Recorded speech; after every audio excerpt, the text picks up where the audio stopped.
On Halloween night, some witches participate in a ritual honoring the dead right here in Marin. Green faces, black hats, and broomsticks are all part of modern-day witchcraft, but it's not quite what you think. Pam Cook talked with some local Wiccans to see what it's all about.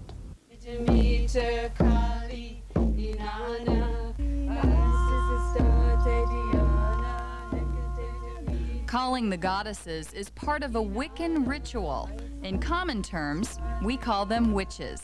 The word witch is descended from the same root word as willow, wicker. If you think of the willow as something that bends and moves with the wind, that the practice of Wicca is that bending and moving with the forces of nature. They worship the forces of nature, fire, water, earth, but to most, they are black pointy hat and a cape and a broomstick. That does not offend me at all, because that is one of the images of one of my most revered goddesses, Ceridwen, goddess of the dark, the goddess of dead souls who stirs her cauldron and purifies the souls of the dead, and the pure steam rises and is reborn again. So that doesn't offend me, but I think people that use that image don't understand that it's a very sacred image to us. So that explains the hat and the cauldron, but what about the broom? The broom represents the union of male and female. Well, I can show you when we see it. The bushy part is the female, of course, like a skirt. The straight part, of course, is phallic. It's the male. So what I pretty much use the broom for is marriages. When I perform marriages, I'm a minister. One of the things couples often like to do is to jump the broom, which signifies, you know, when you lay the broom down, it signifies a threshold into a new state. So when you jump from one state to the next, you jump from being single to being married. Apparently, in the beginning, witches were healers, and one of their remedies was called the flying ointment because it was a hallucinogenic, and the girls who took it said they flew. And sometimes women took their broom out at night, but not to fly around on.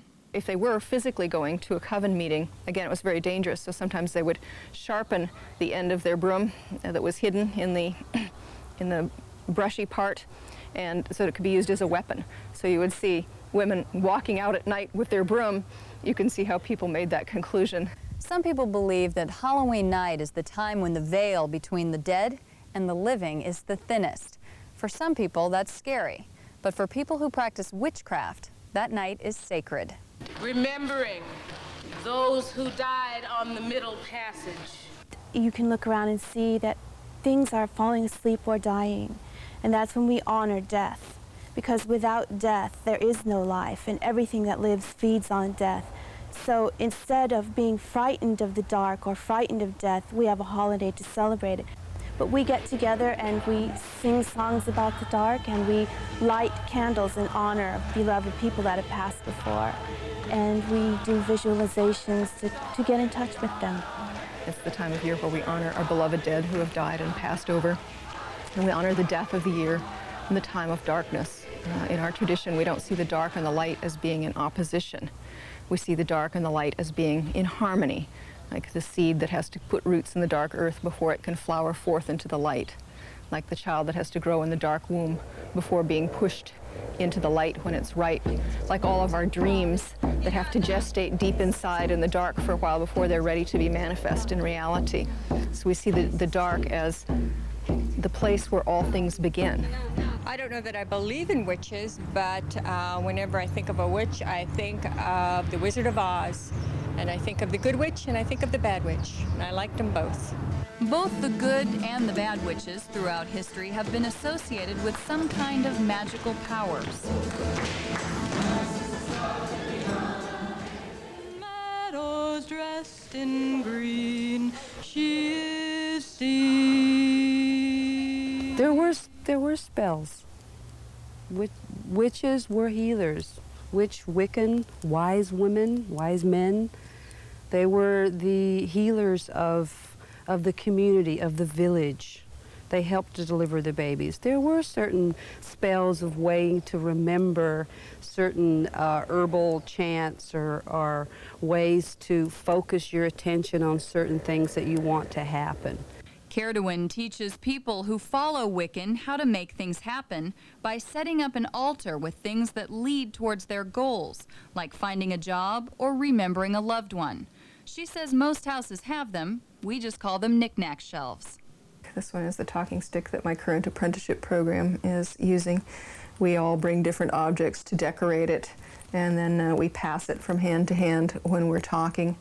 It makes everyone focus so that people are quiet when one person is talking because they've got the stick, so it's their turn. By holding an object like this, it grounds you more in your body so that you come from a more central place inside yourself when you talk. This is the green man. He's one of the images of our God. He's the god of vegetation. He's the force through the green fuse drives the flower. He's the power of the grain, the power of the flowering plants. And you can see he's a pretty friendly looking chap, not at all demonic. On Halloween night, witches may honor the dead, but trick-or-treaters are out looking for them. Here in the neighborhood, of course, people know that I'm a witch, and so a lot of the time the kids are excited to come see the witch, you know, for Halloween, although I don't really dress up or do anything particularly, but they know that I'm a real witch.